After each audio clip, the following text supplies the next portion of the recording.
踏入農曆7月，怪事特別多。屯門寶田村一對情侶凌晨就因為搬動神位嘅問題而嘈起上嚟。星期一凌晨2點幾，個女人突然喺屋企搬動神位，引起男友不滿，打咗佢幾拳。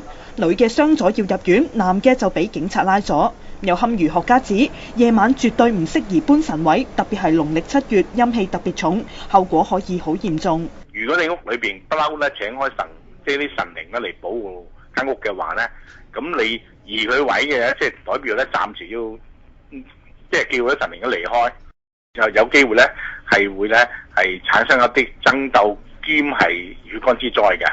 而喺上晝11點幾，荃灣華人永遠墳場有一名除草工人由斜坡失足跌落地，頭部重創昏迷。